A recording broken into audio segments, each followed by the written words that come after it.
Buenos alumnos que están cursando la materia de Sistemas de Información Geográfica y Cartografía de las carreras de Biología, Ciencias Ambientales, Ingeniería Agronómica e Ingeniería Forestal, aquí en la Facultad de Ciencias Agrícolas de la Universidad Autónoma Gabriel René Moreno, nos toca desarrollar el segundo capítulo que vamos a desarrollar en el presente semestre, en el cual seguimos viendo otros dos métodos para estimar la evapotranspiración potencial a través de los métodos de Hargreaves y Sorway, los cuales nos van a ayudar a estimar la pérdida o la conversión de la fase líquida a fase gaseosa del agua a nivel superficial. Muy útil para ver lo que viene a ser el balance hídrico, la recarga hídrica o la disponibilidad hídrica que existe en un territorio, la cual es necesario para todo crecimiento de la cobertura vegetal, como también para la restauración de ecosistemas y la distribución de especies, animales y plantas, que todos dependemos del recurso hídrico directamente para tener una mejor calidad de vida. Entonces vamos a ver otro tipo de estimar a través del empleo de datos de estaciones climáticas, o sea, estaciones puntuales, como tenemos aquí, por ejemplo, a la entrada de la parte izquierda del vallecito, con el cual vamos a estimar en este presente, de esta primera parte del ejercicio, un método muy ampliamente utilizado por el método de Hargreaves y Samani, un método que utiliza mucho el ingeniero Gregorio González en la materia de riegos y drenajes. Entonces comenzamos a calcular esta importante fórmula, para lo cual ustedes tienen en la fase documentada, tienen un ejercicio que se les está entregando para que hagan los cálculos respectivos. Recuerden, no tienen que hacerlo en computadora, tienen que hacerlo a mano, presentar resultados a mano. Para lo cual tiene una hoja en la cual me he tomado tiempo para que cada alumno tenga diferente tipo de resultados o diferente tipo de ejercicio en el momento de desarrollar la práctica. Si vemos que tenemos, veamos, la estación climática nos da los siguientes parámetros. Nos dan, por un lado, la latitud, por otro lado nos da la longitud y nos da tres variables fundamentales de la estación climática, que son la precipitación, la temperatura mínima y la temperatura máxima promedio mensual en cada uno de los meses del año. Ahora, para el método de Hargreaves, lo que vamos a utilizar es calcular la temperatura media. Vamos a determinar la radiación solar extraterrestre. Vamos a estimar la constante térmica.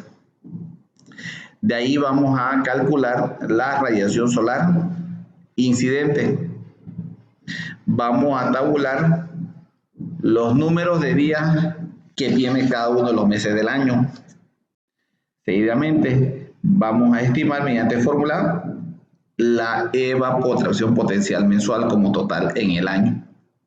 Y finalmente, vamos a estimar la disponibilidad hídrica en el territorio.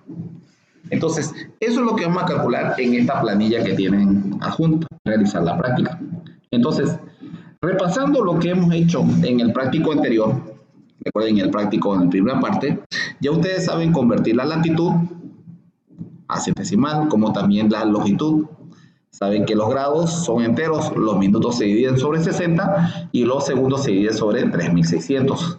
Esto me da el signo, es negativo. Todo el resultado que me va a salir es negativo ya que estamos en el lado sur. Lo mismo pasa en la longitud, el lado es oeste, también es negativo. Ahora, tenemos la precipitación de cada uno de los meses.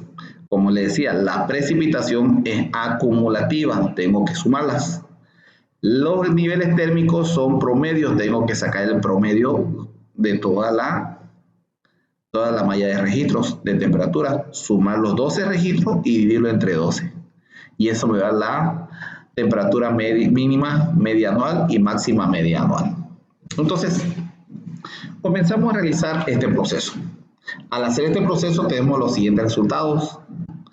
13 grados, 23 minutos, 19 segundos representan menos 13,39. Y 62 grados, 31 minutos, 36 segundos representan menos 62,53 grados. Estoy haciendo primero la integración de la latitud con la longitud. ¿Por qué hago esto? Porque requiero saber la latitud a la cual se encuentra mi estación meteorológica, o ciertamente quiero saber ¿con qué nivel, a qué nivel de alejamiento se encuentra mi estación climática con relación a la línea del Ecuador, ya que la latitud maneja lo que es la línea del Ecuador, hemisferio sur y hemisferio norte? Porque eso voy a trabajar en las tablas de la FAO, las cuales están tabuladas en función de la latitud, como vamos a ver más posteriormente.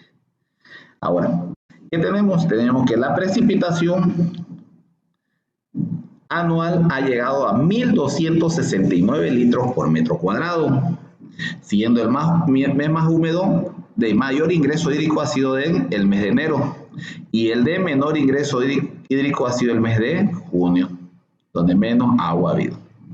O sea, menos agua nos ha mandado San Pedro, como pueden ver.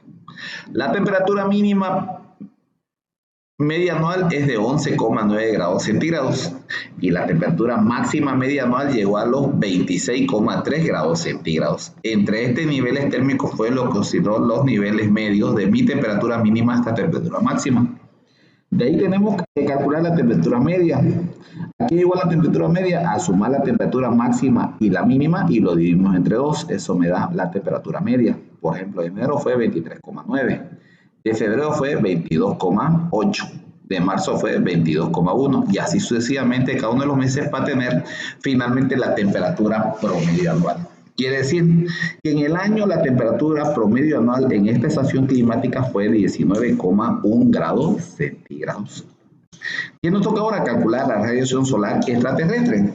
Tenemos que nuestra latitud es menos 13,39. En mi caso, 13,39.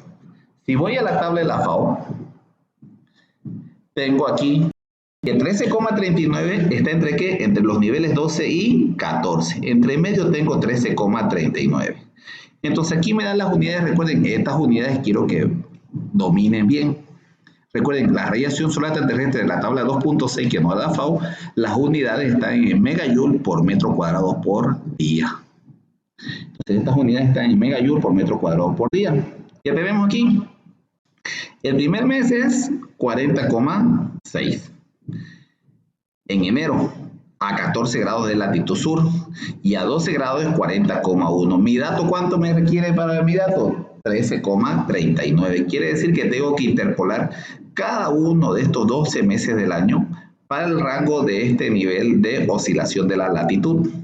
Para eso tabulo todos estos datos, capturo todos estos datos de los 12 meses del año para hacer la respectiva interpolación espacial. Como vamos a ver a continuación. Entonces comencemos a hacer el mes de enero. Otra vez, comenzamos a hacer siempre el mes de enero. Entonces, ¿qué tenemos en enero? En enero tengo el siguiente cálculo. Comencemos para hacer el cálculo respectivo. Veamos. Mi dato que voy a requerir en la presente práctica. Tengo que partir de 14. Tengo que llegar hasta 12. El valor interpolado es ¿cuánto? 13,39. De 14, mi dato ¿cuánto es? 40,6. El valor buscado es X. Otro valor de referencia, 40,1. Trabajando mis datos y mis extremos que tengo que de aquí a aquí existe 0,61 y del extremo opuesto existe 2. Por otro lado, de aquí y de aquí. Del extremo, ¿cuánto me queda? 0,5. Y del valor interno, fíjense que en la parte superior está el valor máximo. Entonces le digo valor máximo menos X. Si hubiera sido el valor mínimo arriba, sería valor máximo más X. Entonces ahora resolvemos el ejercicio. Tengo que mi dato ¿cuánto parte? De 40,6. Dice menos X. X viene a ser la relación de los opuestos menores, quiere decir 0.5 por 0,61. Todo esto sobre el opuesto mayor que es 2. ¿Cuánto me da esto? Me da 40,45. Quiere decir, mi dato, que se puede trabajar con 2 decimales, quiere decir, mi dato interpolado es 40,45. ¿Está entre 40,1 y 40,6? Sí, está entre esos dos parámetros. Entonces ahí tengo el dato interpolado para el mes de enero respectivamente. De este mismo modelo tengo que seguir interpolando hasta el mes de diciembre. Interpolando hasta el mes de diciembre tengo el siguiente resultado. 40,45, 39,67, 37,56, 33,58 y así sucesivamente hasta llegar hasta el mes de diciembre. De ahí el postulado de Hargreaves dice que la constante térmica para regiones internas es 0,162. Si tuviera en zonas costeras o influencia marina o influencia de grandes cuerpos de agua sería 0,19. Entonces utilizamos la constante de 0,162 porque estamos en zonas internas. Entonces, ahora también coloco el número de días que tiene cada uno de los meses del año respectivamente, haciendo un total de 365 días. Tomemos en cuenta que esta estación es del año pasado, entonces no es año bisiesto. Si hubiera sido año bisiesto, aquí tendría que colocar 29. ¿Listo? ¿Qué más queda? Calcular la radiación solar incidente. Esta es la radiación solar extraterrestre. Ahora, la radiación solar incidente sigue la siguiente fórmula.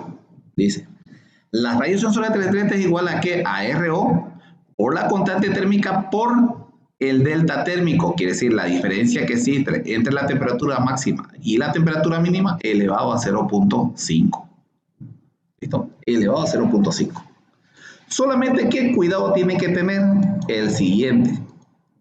Como les decía, las unidades de RO están en ¿qué? En megajoule por metro cuadrado por día. Esto lo tenemos que transformar a milímetros día. Para multiplicarlo, para transformarlo, lo que hacemos es lo siguiente. Este valor de la radiación solar extraterrestre, como vieron en el documento y se les explicó en clase, para hacer esta transformación de metro cuadrado a milímetro día, lo que tenemos que hacer, esta RO, es multiplicarlo por 408. Quiere decir que aquí lo que van a hacer ustedes es incorporar la siguiente fórmula. Esta RO lo van a multiplicar por 0,408. Y al multiplicarlo por 408 ya lo van a tener en milímetros día. De ahí multiplican por la constante térmica por la temperatura máxima menos la temperatura mínima elevado a 0.5. Siguen las fórmulas nomás. Solamente que aquí incorporan 0,408. Por ejemplo, para el primer caso de enero, ¿cómo calculé enero? Quiero que veamos cómo calculé enero. Mi radiación solar en enero, ¿cuánto fue? 40,45. Como dice, lo multipliqué por 0,408. Para cambiar ¿qué cosa? De megajoule a milímetro. Luego lo multipliqué por la constante térmica, 0.162. Luego lo multipliqué, ¿por qué? Por la temperatura máxima y menos la temperatura mínima, 23,9 menos 15,2. Todo esto lo elevé a 0.5.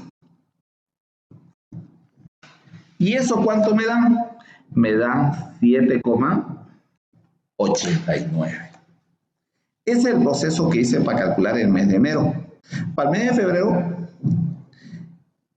¿cuánto sería? Sería 39,67 por 0,408 por 0.162 por 22,8 menos 14 elevado a 0.5.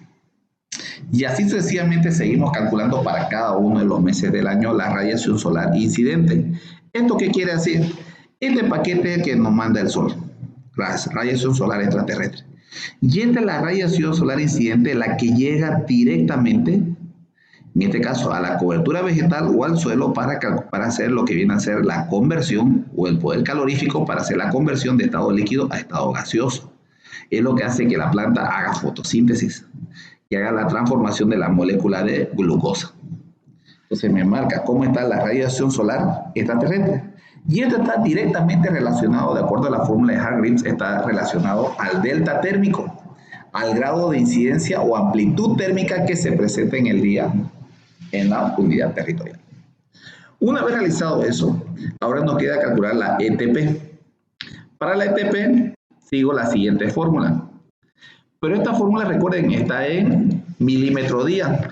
Para milímetro mes, lo que tengo que hacer esto es multiplicarlo por el número de días que tiene cada mes para completar la fórmula. Entonces, esta fórmula es la que he hecho correr para tener este resultado del mes de enero. Por ejemplo, miren, para enero, dice, ¿cómo comienzo? Con 0,0135 por, dice, abro un paréntesis, la temperatura media, ¿cuánto fue? 23,9 más la constante, 17,78 por la radiación solar incidente, ¿cuánto fue? 7,89 por, para llegarlo a mes, lo multiplico por el número de días que tiene el mes, en este caso sería 31. Al resolver esa ecuación que tengo que la evapotransición potencial estimada para el mes de enero es de 137,55 milímetros mensuales. Entonces ya tengo esa unidad calculada. Y de la misma manera sigo calculando desde enero hasta diciembre. Solamente que la ETP es igual que la precipitación, es acumulativa mes a mes. Entonces finalmente saco mi evapotranspiración potencial anual. En mi caso me sale 1152,95. Entonces, una vez calculado eso, ya puedo calcular el balance o la disponibilidad hídrica. No el balance hídrico, sino la disponibilidad hídrica. Que viene a ser la relación que existe entre la precipitación, que es lo que ingresa, y la evapotranspiración, que es lo que sale. O sea, es ingreso, egreso, en términos contables, pero en términos contables hídricos. Ahora, haciendo ese cálculo tengo para el primer mes. Recuerden, hacemos el cálculo, que viene a ser la diferencia que existe entre lo que ingresa en enero por el cuánto me ingresó, 185. ¿Cuánto salió? 137,55.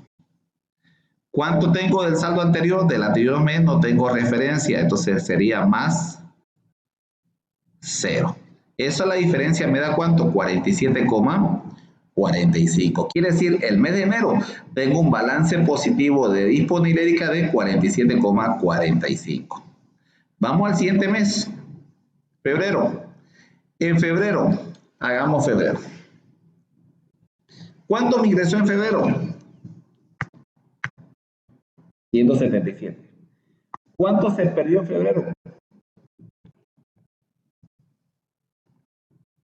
118,82. Más, ¿cuánto es mi saldo anterior?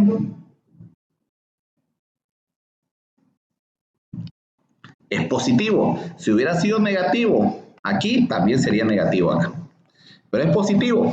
Entonces, haciendo 177 menos 118,82 más mi saldo positivo de 47,45 del mes de enero, me dice que para febrero ya tengo acumulado 105,63 litros por metro cuadrado hasta el mes de febrero. Y así sigo haciendo hasta el mes de diciembre. Finalmente, en el mes de diciembre, tengo que me da un balance de ¿cuánto? De 116,05, ¿no? Entonces ahora para comparar hago directamente la resta entre lo que ingresa y lo que sale, o sea, los totales anuales con relación a los totales mensuales, y tienen que cuadrar las últimas dos cifras, tienen que cuadrar en cuanto al total y al mensual, 116,05 y 116,05. Entonces ahí termina el presente ejercicio del cálculo de la evapotranspiración potencial por el método de Hargreaves. Recuerden, este proceso ustedes están aprendiendo a hacer mecánicamente para que se familiaricen con las fórmulas, para que la estudien, para que la analicen, las desgranen, la entiendan, porque luego todo esto no lo vamos a hacer en calculadora, lo vamos a hacer utilizando el sistema de información geográfica, pero no utilizando una estación meteorológica, sino utilizando una serie de estaciones meteorológicas. O sea, ya no vamos a utilizar una, vamos a utilizar, por ejemplo, algunos puede ser que utilizar 12, otros puede ser que utilizar 18 estaciones, cada uno va a tener diferente diferente cantidad de estaciones meteorológicas que va a tener que utilizar para estimar la evapotranspiración potencial. Entonces, recuerden, ya tienen todo esto. Entonces ya tienen eso, entonces nos vamos ahora a hacer el siguiente método. Ahora el siguiente método es utilizar un método clásico. Quizá algunos dicen el padre del cálculo de la estimación de la evapotranspiración potencial, como es el método de Sorwine. Sorwine utilizó un método por el año 1948. Increíble. Miren, ya ha pasado más de 60, casi 80 años de ese método y sigue vigente. Este método también es ampliamente utilizado porque refleja mucho lo que es la pérdida de agua y tiene un buen grado de certidumbre en esta estimación del cambio de la fase líquida a fase gaseosa. Sorwine presenta el siguiente formulario que también lo tienen ustedes disponible para hacer los cálculos respectivos de la evapotranspiración potencial. Por ejemplo, miren, este es el formulario de Sorwine. Igual ustedes tienen una planilla como esta. Miren, Sorwine, ¿qué tiene para darnos? Tenemos la latitud y la longitud. Tenemos la precipitación mensual, la temperatura mínima y la temperatura máxima. Requieren de tres variables. Tres variables climáticas y una variable de ubicación, como son la latitud y la longitud. Ahora, ¿qué tenemos que calcular? Para hacer este cálculo de la evaporación de Sorwine, tenemos que estimar la temperatura media, el índice de calor mensual y anual, calcular el coeficiente A. Con esos tres parámetros ya puedo calcular mi evapotranspiración potencial sin ajustar, eso significa que sea sin ajustar. Luego podemos ingresar los números de días que tiene el mes con la tabla de la FAO, la otra tabla, la duración del día, no la irradiación solar, con la duración del día, como utilizamos en la fórmula de Hammond, en el anterior práctico, calculamos la duración del día. Una vez calculado el número de días y la duración del día, calculamos L, que es el factor de ajuste. Con el factor de ajuste relacionamos la ETP sin ajustar con el factor de ajuste y ahora recién calculamos la ETP ajustada, quiere decir la ETP ya calibrada, para finalmente estimar la disponibilidad hídrica. Entonces ese proceso es el que vamos a hacer con ustedes a continuación. Por ejemplo, ya sintetizamos. ¿Qué tenemos? Tenemos ya el formulario casi rellenado. Ya ustedes a estas alturas ya saben calcular la latitud y la longitud. Mi latitud es menos 17,50 y mi longitud es menos 17 veces 67,04. Mi precipitación total que me da mi estación climática para ese año es 1.353 litros por metro cuadrado en todo el año, presentando una temperatura mínima media anual de 12,2 grados centígrados y una máxima media anual de 26,1. Haciendo el cálculo de la temperatura media, que recuerden es la sumatoria de la temperatura mínima más la máxima dividida entre 2 para cada uno de los meses, tenemos que al cabo de los 12 meses mi temperatura media mensual, media anual de toda mi estudio es 19,2 grados centígrados. Así también ustedes ya pueden ir incorporando los números de días que tienen cada uno de los meses del año respectivamente para realizar el proceso de cálculo.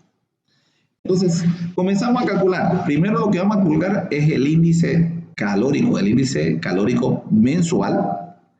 Vamos a calcular los índices calóricos mensuales para cada uno de los meses del año y luego vamos a aplicar la sumatoria para tener el índice de calor anual. Entonces procedemos a calcular el índice de calor en base a la siguiente fórmula. ¿Qué tenemos para calcular el índice de calor anual? Para calcular ese 11,95 de cada uno de los meses utilizamos la siguiente fórmula. El índice de calor anual es igual a ¿qué? A la temperatura media mensual sobre 5 elevado a 1.514. Por ejemplo, quiere decir, para el mes de enero, el índice de calor anual es igual a ¿qué? A 24,3 dividido entre 5, todo esto elevado a 1.514. Eso me da 10,95.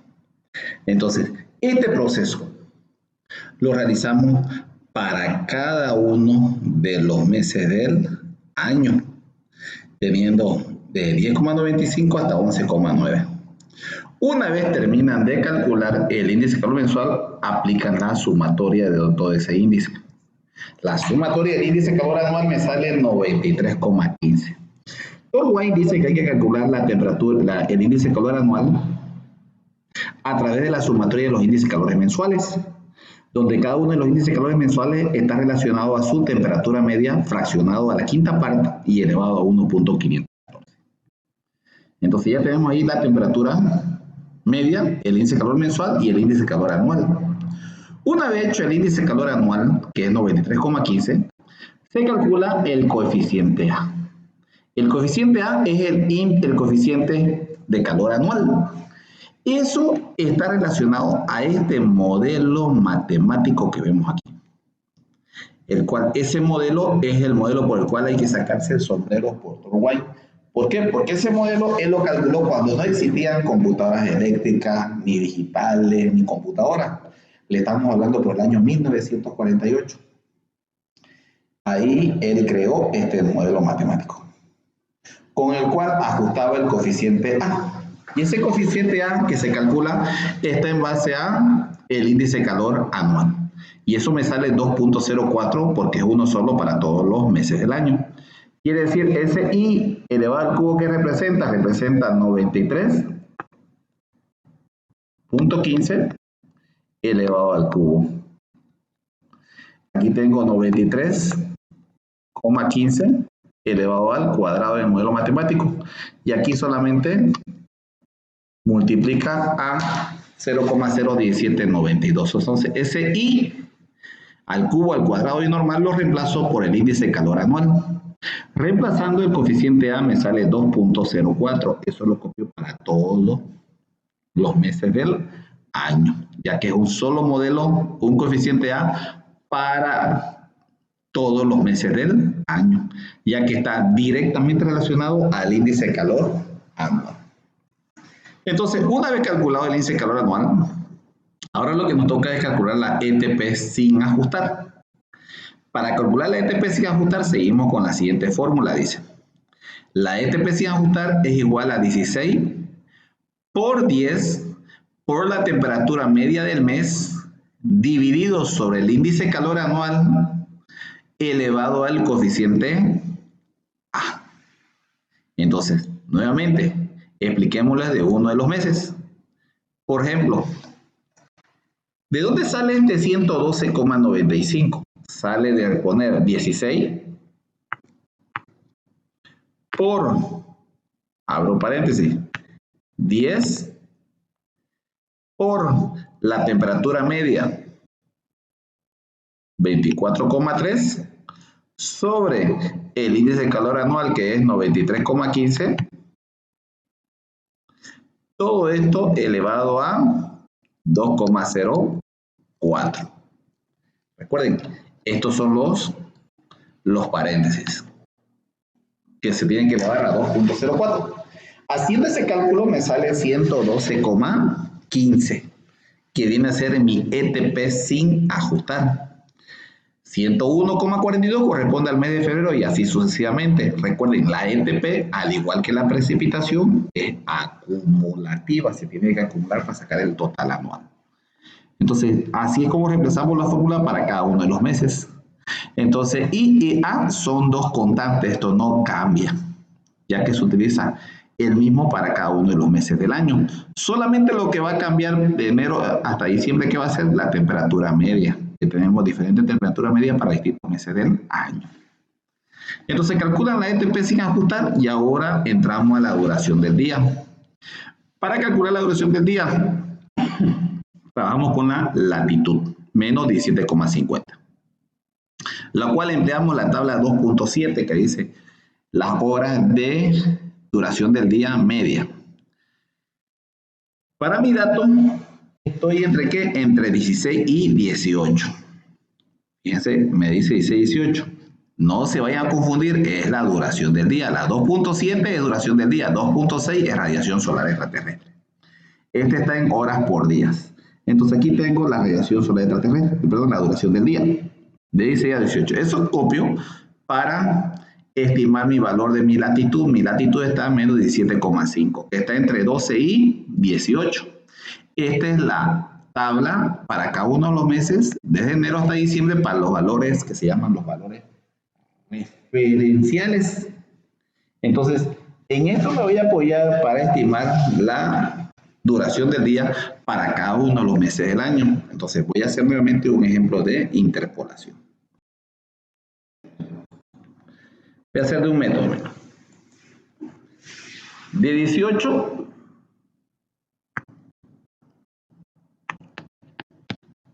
es 13. De 16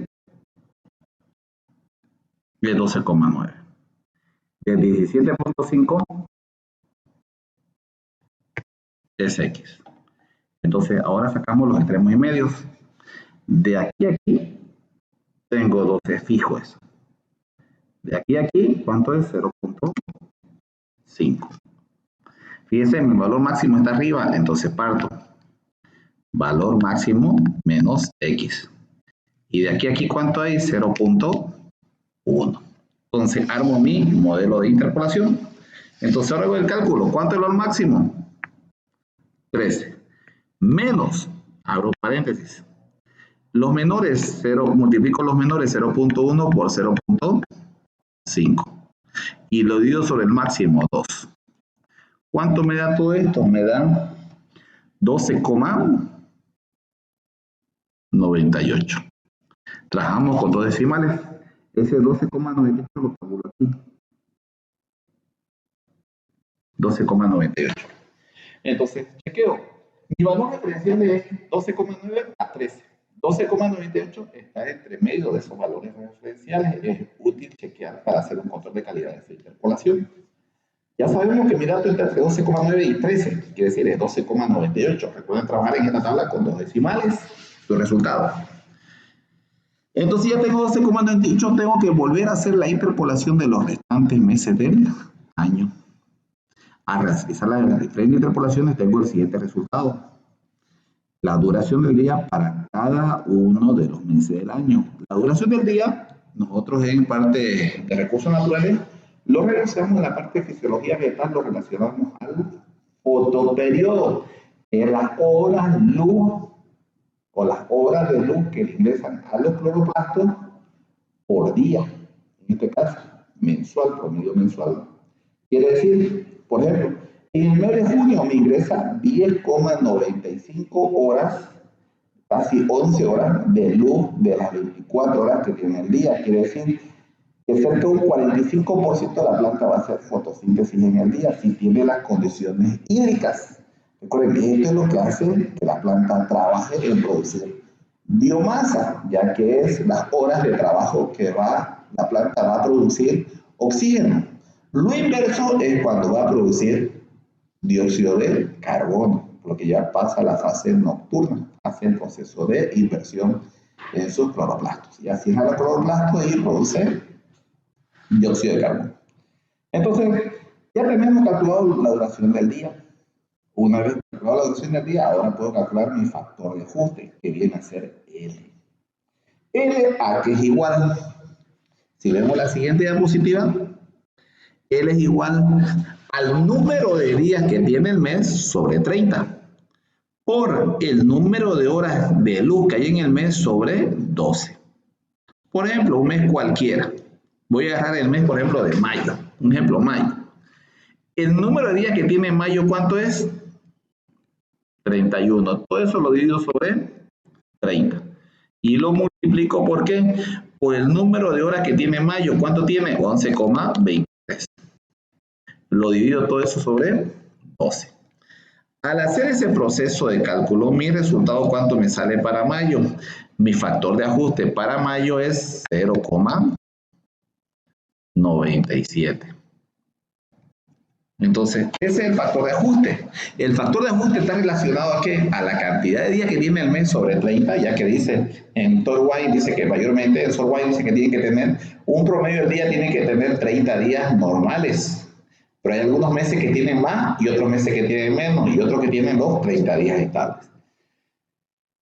por el número de horas de fotosíntesis que tiene que tener un cuerpo vegetal para hacer evaporación del agua. Normalmente consideran los trópicos 12, por algunos lugares va a ser más, otros lugares va a ser menos, o en algunas temporadas va a ser más y algunas temporadas va a ser menos. Por ejemplo, en verano y primavera la cantidad de luz es en demasía, y en invierno y en otoño la cantidad de luz es comprimida en déficit. Entonces eso tenemos que tener presente para el factor de ajuste. Miren, aquí me sale un factor de ajuste en enero fuerte, 1,12, y para junio 0,91. Entonces, ahora nos toca calcular la ETP ya ajustada, tomando en cuenta el número de días y la duración del día. Con eso, Solvay utiliza el ajuste. Entonces, ahora la ETP de Torwine, ¿a qué va a ser? Igual a la ETP sin ajustar por el ajuste. Quiere decir la relación que existe entre este parámetro, que es la ETP sin ajustar, por L. Por ejemplo, voy a hacerlo de un mes. De julio. De julio, ¿mi ETP cuánto fue? Mi ETP ¿cuánto fue? 33,32. Esa fue mi ETP de julio. ¿Cuánto es mi factor de ajuste? Por 0,95 por ese mes. 0,95. ¿Cuál fue mi resultado?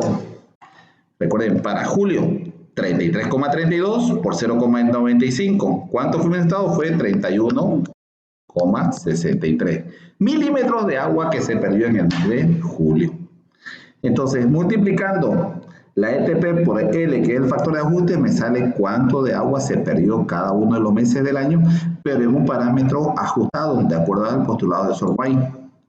Ahora, una vez calculando cada uno de los meses, recuerden que esto es acumulativo, saco todo la sumatoria de todas las ETP. Entonces ahora analizando un prejuicio que tengo, me ingresó 1.353 litros, salió 899, quiere decir que hubo exceso hídrico, que el año fue húmedo, que la planta tiene agua para hacer fotosíntesis, que no sufrió estrés de sequía. He tenido buen año para restaurar el ecosistema. Para el biólogo, que he tenido mucha recarga hídrica de los afluentes.